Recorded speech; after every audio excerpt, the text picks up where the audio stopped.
Mark. Thank you so much for joining me today to talk about this wonderful book, God of Nothingness.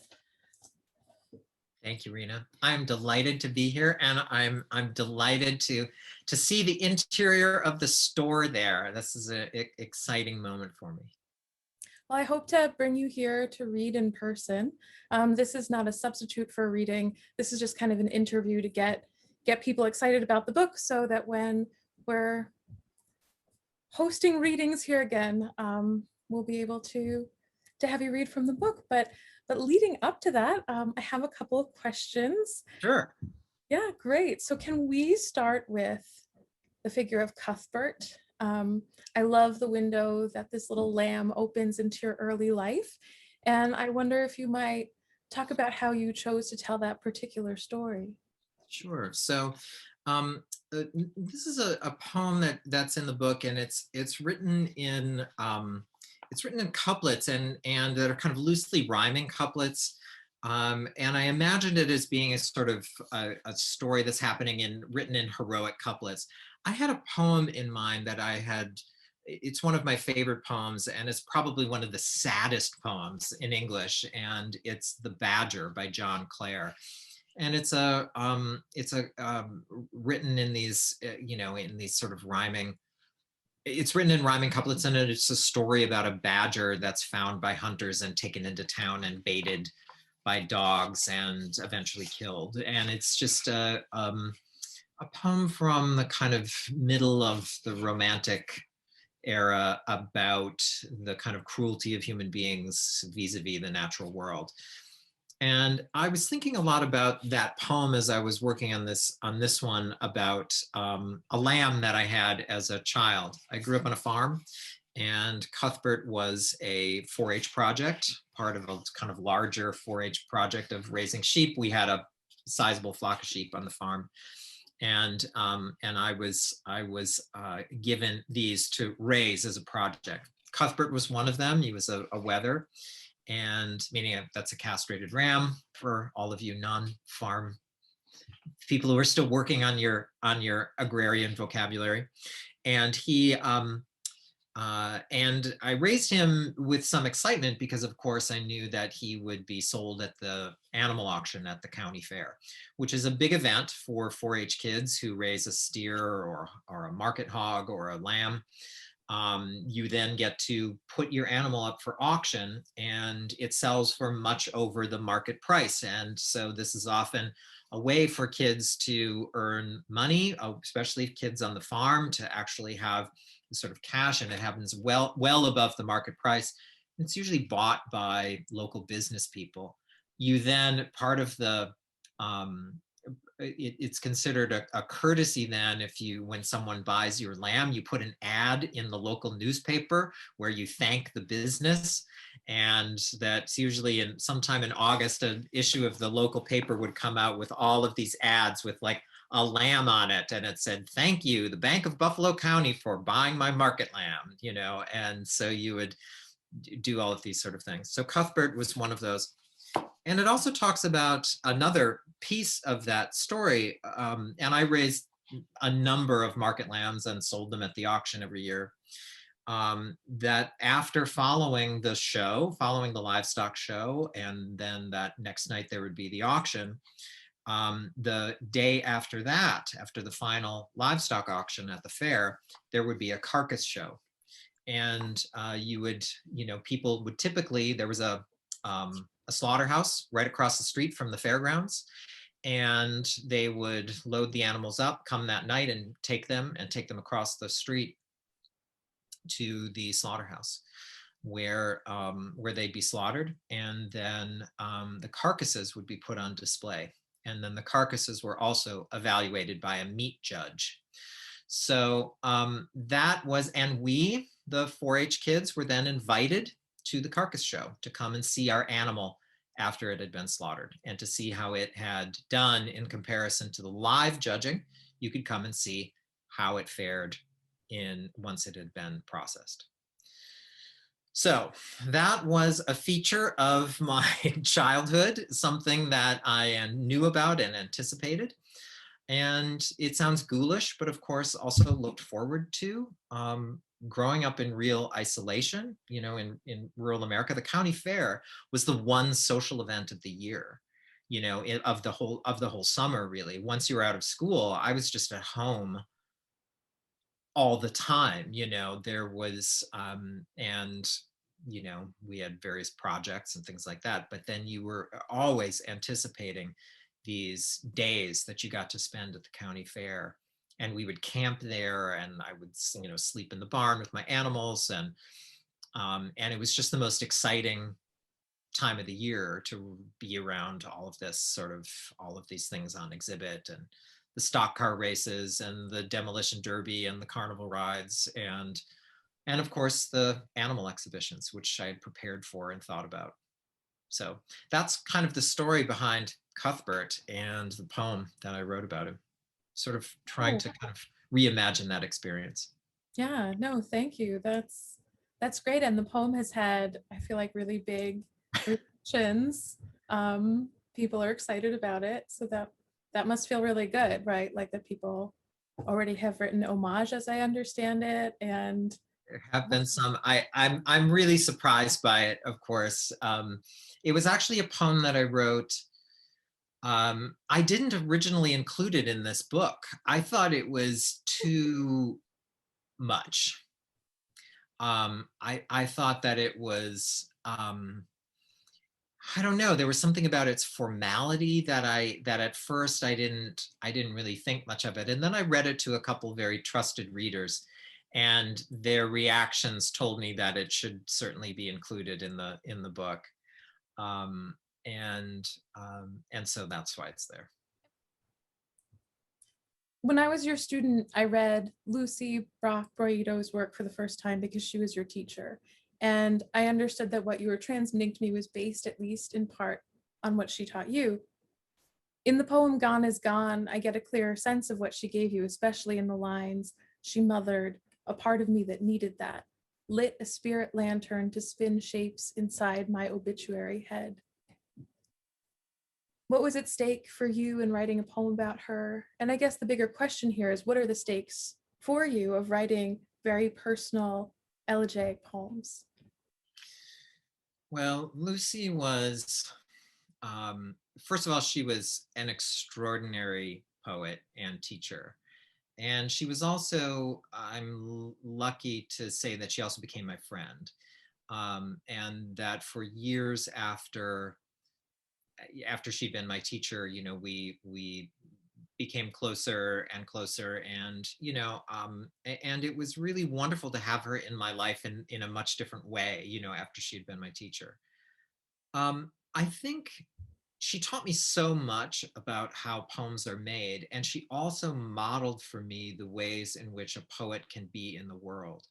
I think one of the things I really learned from her was what it meant to be a truly dedicated teacher, someone who, she gave of herself in her teaching. She gave the best of herself in her teaching. And that was, it was a real gift to be able to, be in her classes and to learn from her in that way. I think that when she died, and she died of a brain tumor very quickly once she was diagnosed, it was not a sort of lingering illness. She declined really rapidly, and and she was dead in a matter of months. Um, she was in her early 60s, and and the whole, I for the longest time I just couldn't imagine that she wasn't in the world anymore. And that was, I wrote poems. I wrote a couple of poems for her and about her, because I just wanted to try and see if I could do it, and what it was I would have to say about her in doing that. I didn't know how I wanted to kind of write about her or present, or write about what that relationship meant to me. But I did understand that, that I had sort of deep feelings about it, and about her death, and for her. And I wanted to give that voice in some way. Um, I think that writing elegies, writing poems that are about a kind of intense experiences of loss. They make that loss, they assign language to feelings that are kind of amorphous. I don't really think of the writing of poetry for me is not a therapeutic process. It's about art making. But the making of art is also, for me, the most, what I'm trying to do when I'm writing poems is to lose myself, right? To get myself out of the way of the poem, to sort of have the ego um, recede and to allow something larger to be made of experience, right? And have it become transmissible, have it become available to other people. And so that's what I was really trying to do in those poems. And it's what I'm trying to do, I think, whenever I am writing an elegy. I'm trying to sort of not have my pain and suffering be the first item of business, but to have it really be the kind of appreciation and memory of the other person. Um, and um, but it's bound up, of course, in my perception, right? That's sort of all we have is our own, the place from which our poems emanate. It's out of our bodies, it's out of ourselves, our minds, everything we know, everything we've read, all of our experiences. um, when I'm writing a poem, that's what I want to bring. But I'm also, I want to become sufficiently absorbed by the action of making the poem so that so that it stops being about, in one way, stops being about me particularly. Yeah. So I guess that's what I sort of think about when I think about the writing of elegies. Yeah, I love that. That's beautiful. Um, so there are a lot of animals in this book. Um, my favorite moment with animals is when the fork-horned buck gingers out of the woods. I just, I can really see that happening, and it sort of happens in this moment in the poem where it just kind of comes out and then disappears again. Um, would you be okay with me getting that as a tattoo? Rena, I would be so honored. And I think I might have to be there while it happens, though I don't know, maybe not. Maybe it depends on where you're getting it, because it might be private. Um, I would love that. That would be really beautiful. Speaking of beauty, I want to hear about Civitella Rainieri. Am I saying that right? Yes, Civitella Ranieri. Tell me about the beauties of that place. Well, so I was one of the absolute greatest gifts I think I've ever received was a residency, a fellowship from the Civitella Ranieri Foundation. And it's an American foundation based in Italy, and they have this residency program in a castle in Umbria. Um, and it's near a little town called Umbertide. And the town itself is mostly charmless. It was flattened in the Second World War, so it's sort of built with, rebuilt in the 1950s with quite a bit of concrete, but it's there in this sort of beautiful little valley in Umbria. And Umbria is, it's next to Tuscany, and it's Tuscany's kind of rough cousin. And it's a little wilder. It's a little more rough around the edges, and I absolutely loved it there. The residency itself is in a castle, and it's a castle that goes back, I think, to the 12th century. I think the first parts of it were built, and it was owned by the Ranieri family, who still own the castle. The fellowship, the foundation leases, has a long-term lease to host this program there. And I was there for 6 weeks in the summer. I had a room next to the billiard room in the castle, and these great big windows that sort of overlooked a courtyard that I would sort of open up and every morning and sort of look out at. And to go to the where my bathroom was, I had to go into the tower, the corner tower, and go down this sort of stone spiral until I came down into the place where there was this beautiful tiled shower and bathroom down there. It was just glorious.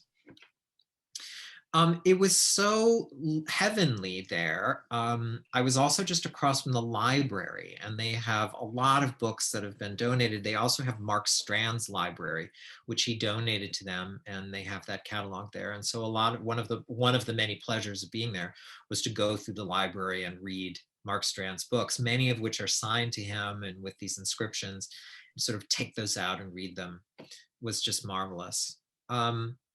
The director there is a woman named Dana Prescott, and she's a poet and a visual artist herself. And she's sort of just a consummate host, who is, has lived in Italy for many years, and just loves kind of hosting people and is so gracious.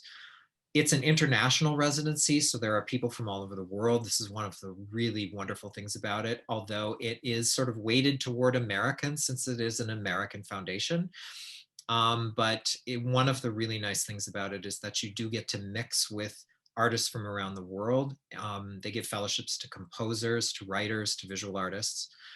And I think one of the great things about being a writer, an American writer, is that mostly we write in English. And when you write in English, you can access audiences, billions of people around the world read and understand and speak English. But one of the bad things about being an American writer is that we can also be very insular. We are very inward looking. There's 300 million plus Americans. That's a huge audience already. And so we sometimes don't think about the rest of the world when we think about what it is we do. And that was one of the really nice things about being there, was to think about what it is to be an artist in the world rather than what it is to be an American artist, and to begin to understand that it doesn't just all begin and end with us. I think that was really, really lovely. Every day when I was there, I would go for I would work in the morning, and then they give you lunch in a little box, and it's dreamy. And then in the afternoons, I would go for a long walk up into the hills. And sometimes I would just wander up there for hours, taking this trail that went way up into the mountains.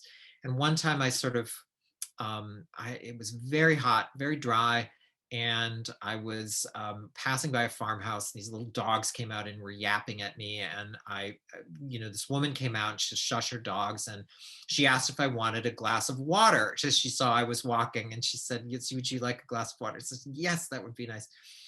This is in Italian. I don't really speak Italian. I fake it. Like, I have high school Spanish, so I totally fake Italian when I'm there. I can understand enough. And so she understood where I was from. She'd seen the artist before, so she knew. And I came in, and she's like, "Oh, would you maybe like a little cup of coffee? And I've made these cookies. Maybe you want a few cookies with this, and and then maybe you want to try this. I made a little piece of," and so she fed me. While I was up there, she fed me. And then then I left, and I thanked her and was like, "Oh, this is so wonderful. Thank you very much." And then she said, "If you come at 11 tomorrow, I'm making pasta." And so this was an invitation for lunch. Anyway, I hope you went. I did.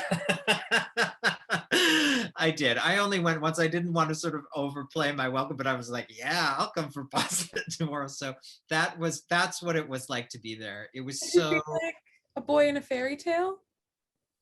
It really felt like that. I mean, then when you come back, when you sort of leave and you come back and you think like, "But I used to live in a castle." And it was pretty dreamy. It was the other thing I would say about it is that I just worked and worked and worked and worked. And there was something about it. It was really beautiful, but there wasn't a whole lot to do around you, it's not like being in the middle of Rome, or someplace where you think, "Oh, I have to go out and the city is so vibrant."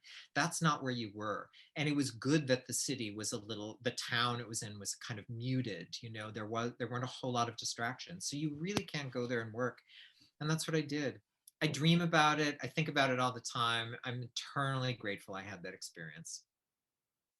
So the next question I have is about a poem that I believe you wrote when you were at Civittella, The Sun I'll Never Have. Did you write that there? Um, I think I did, yes. Because I went to a reading in New York where you read that poem and it was at the Poet's House, right? Oh, Anyway, yes. Yeah. you write about playing accordion duets with your mother. That's the detail from that poem that really stuck out to me. The songs you name in the poem are the Minnesota Polka and What a Friend We Have in Jesus. Might you be convinced to play us a song right now? Well, you know, Rena, not everything that you put in a poem is true, but sometimes it is. You're the best. You're the absolute So best. I have to tell you, I don't actually remember I don't remember how to play the accordion anymore. I just got it out and I was absolutely lost, but I will just show you my accordion so you can see. Now there's a story about this accordion. Here it is.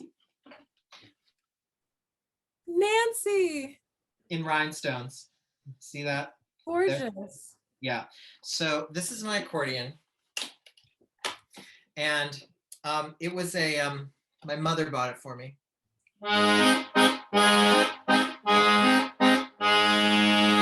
So there's the there's the accordion. And so I indeed I did play this accordion. My mother bought it for me, and I had a child-size accordion, you know, these sort of small ones. But as I was getting older and getting bigger, my mother, you know, put an ad in the paper to looking for an adult accordion. They're very expensive. So she put an ad in the local paper, said wanted used accordion. And this woman calls her and says, yeah, I've got a used accordion. It's a real nice one. And so she went and she got it. And when it showed up, my mother bought it and brought it home. And here in rhinestones down the front was the name of the previous owner. And I was not allowed to take this off because I might ruin the finish of the accordion. So when I played the accordion, it said Nancy in rhinestones down the front. And suddenly my accordion would change. I wish Wayne Kustenbaum was here to talk about exactly what this sort of is. But you know, it suddenly went from being a proper noun to an adjective when I had it. So suddenly, look who's Nancy now. And so there you are. There's my accordion.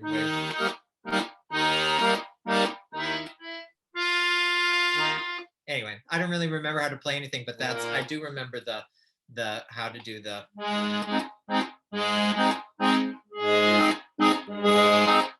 That's how you do the umpa. I love it. Thank you. Yeah. So I want to ask you about some of the characters that are in this book, right? I mean, there's a lot that sort of stay with you after you read Jeffrey Dahmer, Cuthbert the Lamb, Old Dutch Mary, Tiny, the Hunchback, right? What ghosts are kind of haunting the poetry you're working on right now? Or are we going to see some of those characters again in your next book? Oh, goodness. Well, I think you will see some of them again. What I'm working on right now are a series of kind of shorter prose pieces, actually. Then maybe they fall into the category of prose poems, or maybe they're kind of short pieces of memoir. I'm not exactly sure how to categorize them. I've been reading, and you and I have talked about him. I've been reading Robert Walser, and I've been reading, of course, I just love the book My Private Property by our Vermont State Poet Laureate, Mary Ruefle. I've been thinking a lot about those sort of short prose forms and how they might be able to capture or be a good form for writing something that is more memoiristic. And that's why I wanted them. You know, I don't know that I have, in writing these poems about writing these prose pieces about my past, I don't know that I have a kind of through narrative, except that I survived, right? That I lived through it and I made it through those years. But what I know I do have are lots of sort of dramatic scenes. And I think that that's what how these new poems are being, I guess I keep calling them poems, maybe that's what they are, how they're being constructed. I hope to work on those more, and we'll see where they lead. I don't really know. In terms of those characters, definitely some of them will be reappearing. The Hunchback, who I write about, is actually my grandfather. That is, he had a curvature of the spine.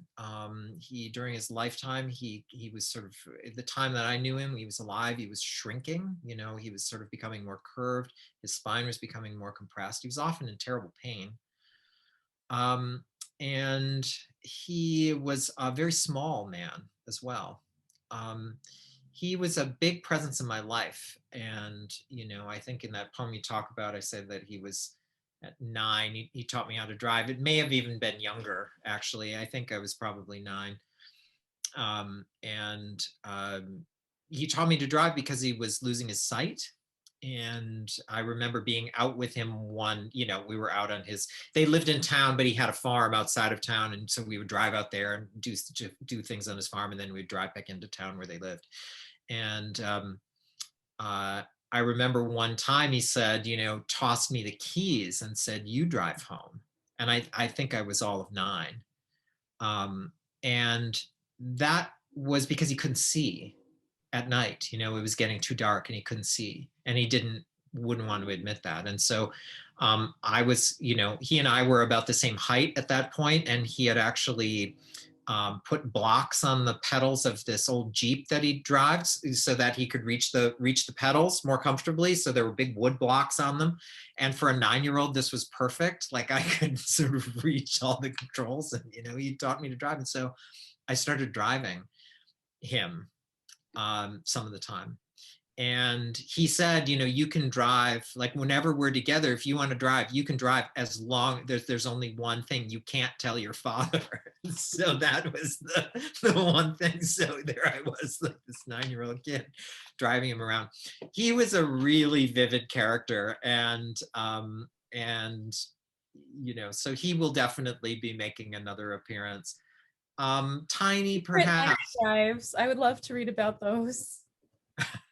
I'm glad. I'm delighted. You know, Tiny might also make another appearance. Tiny was his hired man who worked with him for a number of years. And of course, Tiny wasn't tiny. Tiny was 6.5 feet tall and 350 pounds. He was just a mountain of a man. He was huge, incredibly strong. And I don't ever remember hearing him speak. Mm. I think he was developmentally disabled. And he worked for my grandfather, who, you know, was almost the exact opposite of Tiny, in that he was small and he had these disabilities. He was, you know, limited physical abilities.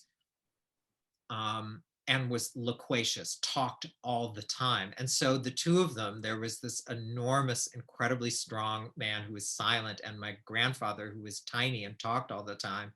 And the two of them were these pair and spent all of their time together. So they were this kind of, you know, this like figures in my life that I recall, these, you know, beloved people who I knew and cared about, and who were also kind of characters. So they will probably be featured again in future work. Wonderful. And also Rilke, right? I love the scene here. You write, when you're in Vorpsveda. I want to understand a little bit more about the Rilke correspondences you're doing at the moment. And then I'd love to hear, I mean, I don't know if you're really talking about it yet, but the Rilke book that you're developing, I'd love to hear about that. Sure. So I can start by talking a little bit about the book. I've been working on it's a sort of memoir of reading, really. It's about thinking about the year 2018, which was a time when 8 people I was close to died. And during that year, I started rereading the Duino elegies by Rilke.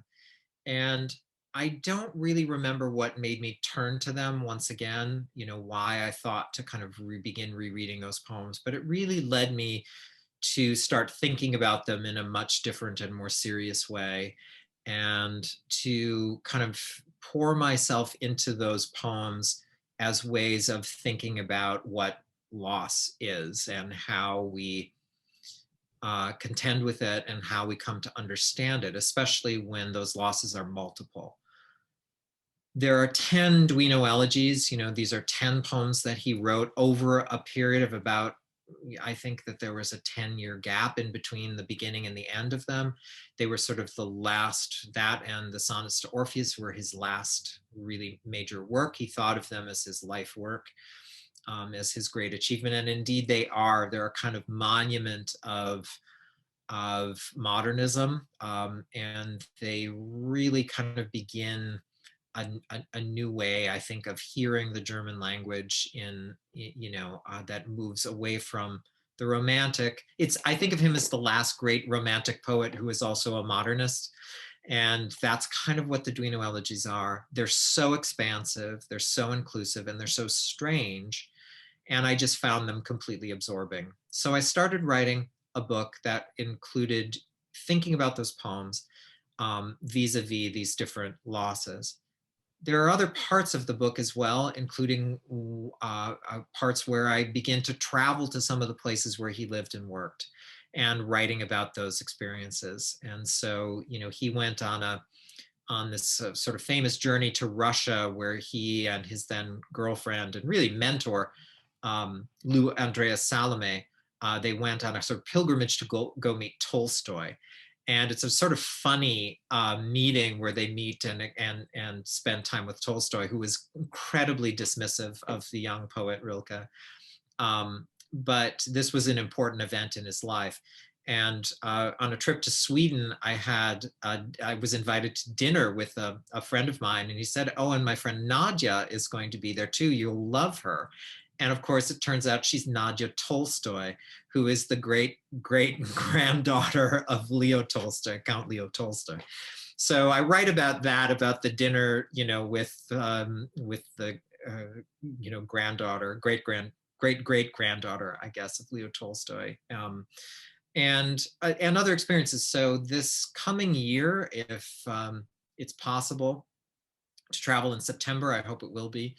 I'm planning to attend the International Rilke Society Conference in Duino Castle. It's taking place in Trieste, and it'll be in Duino. And then I plan to go to Switzerland, where he died, where he spent the last years of his life and wrote the last part of the Duino elegies in a house in Museau in Switzerland. So that's the plan. I'm working on that book, and included in that book are also parts of a course, and it's actually now been 2 different courses that I've taught, correspondence courses about the work of Rainer Maria Rilke.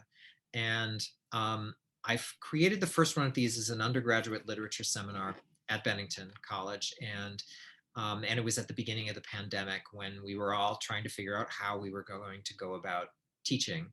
And I guess I just wasn't wholly convinced that doing things in Zoom was just absolutely necessary. That was the only way to do it. I've taught for years now in Bennington's low residency MFA program, which is also is a kind of correspondence course, essentially, where you correspond back and forth. And I thought, what if I did that for a literature course? What if I wrote these letters about Rilke's work? And what if my students wrote me back?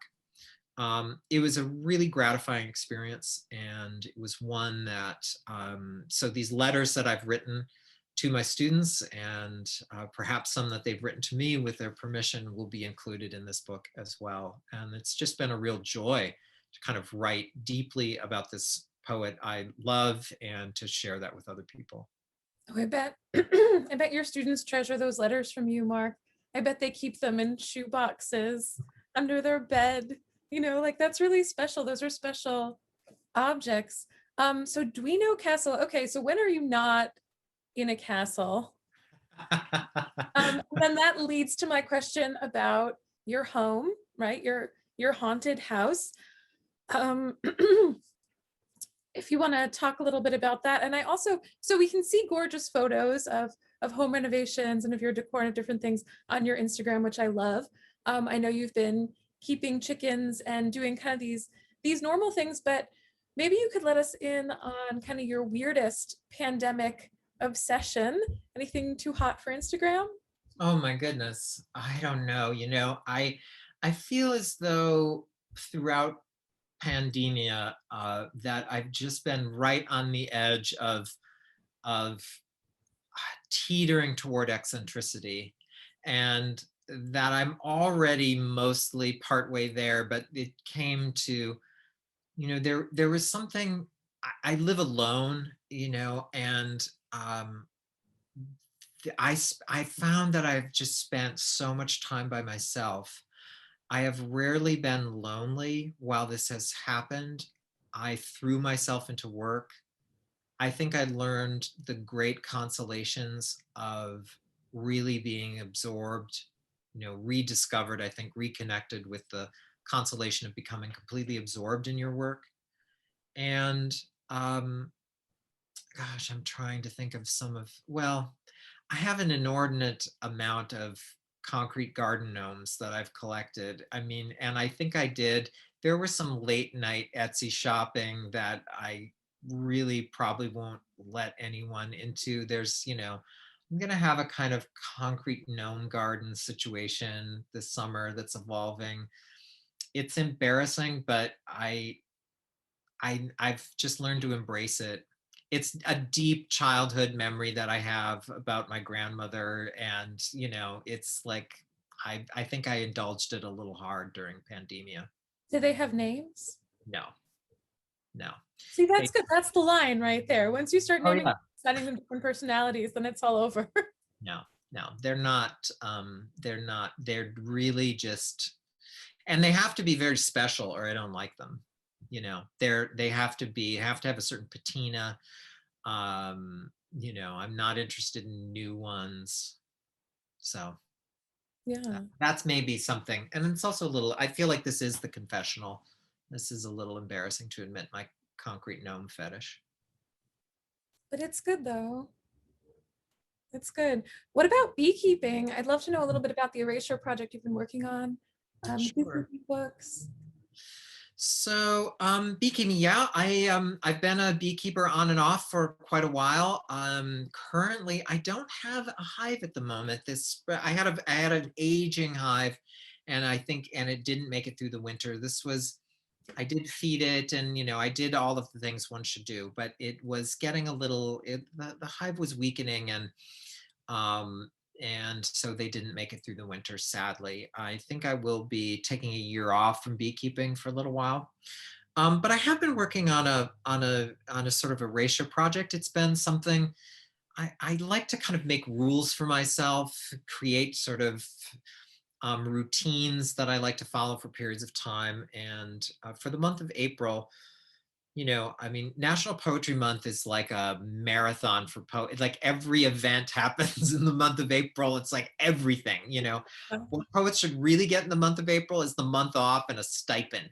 Everybody should get a check, and like, you don't have to do anything for April. That's what you get. But instead it's like, oh no, it's a pie eating contest and you just won more pie. Like that's what happens in April for poets.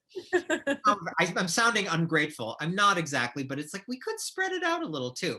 But what I decided for the month of April is that I was going to work on this erasure project, and I'm working on a book that I found at a used book sale ages ago, and I've always wanted to do something. And it's called. This is the. You can see it here, and it's called City of the Bees, and it was written in the 40s, I think, and by a guy named Frank Stewart.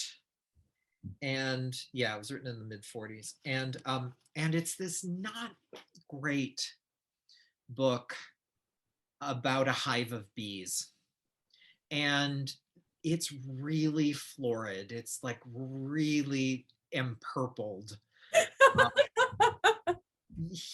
Every sentence has multiple adjectives and adverbs. If there's like something you can describe, he just stuffs it full. And he just often describes things in a way that is really highly sexualized without it actually being about sex, right? So when they're out there in the flowers collecting nectar, whoa.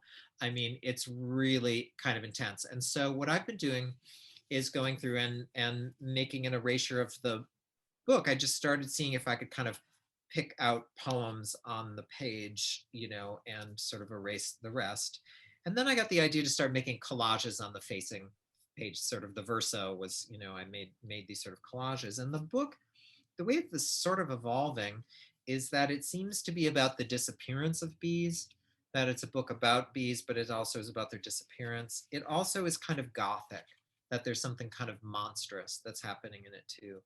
And so in that way, maybe it's maybe something's evolving. I have to, here's a kind of a couple pages if you want to sort of see what it looks like for readers. I'll read the little poem I picked out. It says, "She alone knew this first step would bring 1,000 others darkly in its train." That's the little erased poem, and so Beautiful. there she is. I love it. So anyway, that's what I've been working on, and I do it every morning. Make my coffee. I have until 9 a.m. to make something. I do it. 9 a.m. has to go away, and I have to start the day. So that's what I've been doing. It's been enormously gratifying. That's wonderful. That's wonderful. So I have two more questions. The Sure. last poem in the book was written at James Merrill's desk. That's right. Could you talk about that a little bit? Sure. So I had another residency at the James Merrill House. This was a couple years ago, and that's in Stonington, Connecticut, and it's his former home, which is in a house on Water Street. So Stonington's a village, on the ocean, and he lived there for many years in a really kind of modest apartment, and a very eccentric one. He bought this building, and below on the lower level is sort of business, a store is on there, and then there's a couple of apartments, and he had the top floor with his partner David Jackson, and they had two apartments side by side separated by a hallway, and so they each kind of occupied these separate apartments there.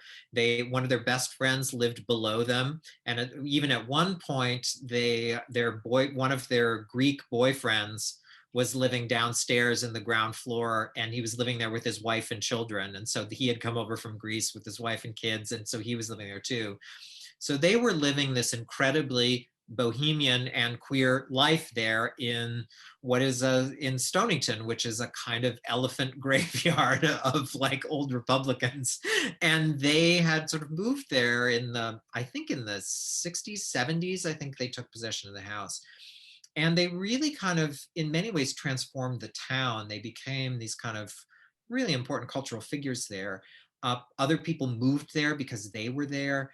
And they had these sort of really large, expansive social lives that included lots of others. And so when he died, the building was given to the community association, to the town of Stonington, to do with as they saw fit. And so they preserved the house, and the collections that were there, all of the sort of furnishings and things were also in the house. And so the James Merrill side of the apartment is kind of a museum, though if you're the writer in residence, you live in what was David Jackson's apartment. So over there, you can live there, and that's been sort of renovated. The other one is really kept as it was when James lived there. And it includes the sort of rotunda under which he and David used the Ouija board when he was working on the Changing Light at Sandover. And there's a hidden door, in a bookshelf that you push to go into his study. His collection of old opera records is there. You open the desk drawer, there's receipts from the gas company. I mean, a pair of his purple Birkenstocks, new in a box, is on the top shelf in the closet. I mean, it's as if he had just recently left. I spent time over there reading the books, and sometimes would put on a scratchy opera record to hear in the background and sort of look around. but I actually was creeped out by it more than anything, being over there. And I tried working sitting at his desk where he wrote most of his poems, and I couldn't do it. I tried day after day. It felt like too much. He was too, his things, his life was just too present and too apparent, and it just felt very presumptuous. And but one day I did. I went there with a sort of mission to work on a poem, and I did write what is the final poem, and I sat there at his desk until it was done. So, and it's a kind of ghostly poem in a lot of ways. The voice in it is posthumous. It's sort of narrated, I think, from, you know, from a place beyond. That was how I was imagining it, and that felt right for that place as well, which had been this place where he channeled all of these spirits through his Ouija board and wrote about them, and where he was so very present all the time as well. I love that. That's so beautiful. Poet on a mission. Yes. I'm going to sit at this desk and write a poem. That's right. Sometimes you just have to knuckle down. I know it. All right, last question. Congratulations on your Guggenheim. How did getting this award change your plans? What are you going to do now? Well, thank you. And I'm just really grateful for the award and for the recognition. And I plan to try and use the money to get some time off from my work at Bennington, have some time to really finish these two books that I've talked about. I really want to do that. You know, I think I said earlier that what I'm trying to do as a poet is sort of get lost. You know, that's the most pleasurable thing in the whole world for me, is to find myself absorbed in my work, and to lose myself in that way, to think that, you know, time sort of is suspended, you're working and you forget that you're working. I want to try and achieve that state as much as I can, as often as I can, for whatever time I have. And I think that the Guggenheim Fellowship, if I can get this time away, is going to up the odds. So that's my hope. I'm going to do a little traveling, but mostly I like to stay home sitting right here and working. Well, I love chatting with you in your beautiful home. Thank you so much. This is just Thank you, Rena. beautiful. This has been a great pleasure, real pleasure for me. Thanks everyone for watching.